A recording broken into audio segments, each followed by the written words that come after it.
Very effectively. Bad timing for Canadian. He sees one on drone, softens up the floor, but this is an almost unwinnable task for him. I can't believe how TSM was just able to bulldoze their way into the site. This retake from Canadian will be tough. Bolo's on only a tiny bit of HP. Down goes Merc. Bolo's one shot away. Will Canadian clutch? My God! No way he pulls that off, and the diffuser is his. He knows he has plenty of time. And I'd imagine you got to be pumped with that one. He'll start to defuse, and SSG manages to save the round. Almost unwinnable, I say. Well, he proves me wrong. Second round goes to SSG. I'm not kidding, I can hear him right now through the walls. Oh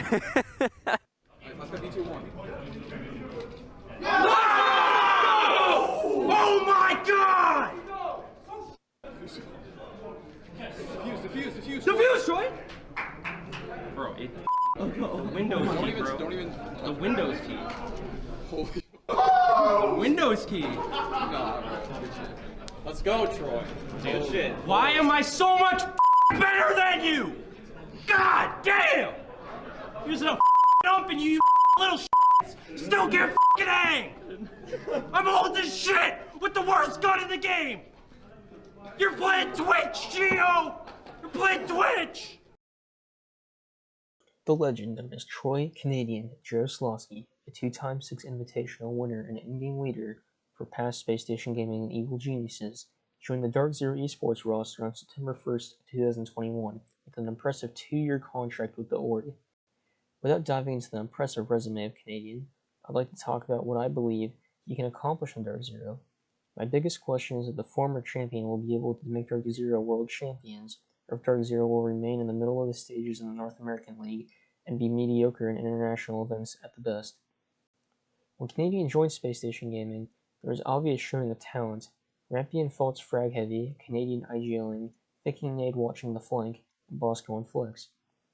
On DarkZero, Canadian remains IGL, but interestingly, was one of the top performers in the frag department for DarkZero in the 3rd stage of the North American League. The squad managed to barely take 4th place in the season, squeezing out a win in the final game against Beast Coast. Looking at the other players on the squad, Eclipse mostly plays flex or drones, Pamba typically on the Ash or other fragger roles, Hyper on similar fragging positions, Canadian also flexing around from Maestro to Mozzie on defense, and finally NJR on flex or support. In terms of potential, I think that DarkZero has what it takes to contend at the top ranks internationally. The team showed they have what it takes when they were in the last team in North America to be disqualified at the Mexico Major. However, they were playing with BC instead of Canadian at the time. I believe that the rules can be straightened out on DarkZero at the moment, and if Canadian can focus on IGLing while the rest of his team gets the necessary kills, the roster change will be a massive upgrade.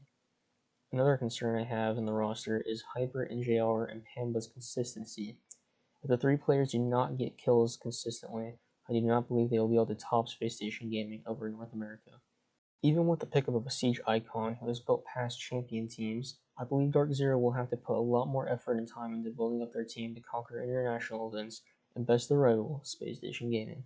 DarkZero signing a 3-year contract with Canadian, and the showing of DarkZero at the Mexico Major shows me that they have the dedication and the coaching staff required to be a greater team.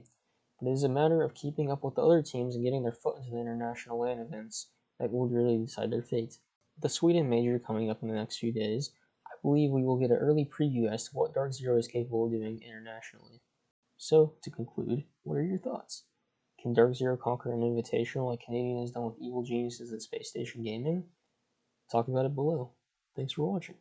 In the corner by the chassis, NJR, they're going to try to get the better of, but never mind, the better will be had of him. Canadian swings in, however, with the Alda, trades out onto 2 different players, but at the same time, Eclipse will just barely stay alive as he's fallen down to just a sliver of his own HP. We are even again as somehow DarkZero is able to negate these entries every single time. Canadian with a third one in here, the instant headshot against Geo's Peak. Here comes the play onto the site. Pamba shut down the first, the second is up next here as Merc is the only one left now with only 8 seconds left to make the play on the Finka in this 1v2. Canadian apparently is just offering too much on that Alda, but just as I say that, one of the 2 goes down, but no time remains. Canadian will clutch it out in the 1vx, and DarkZero go up on map and match point.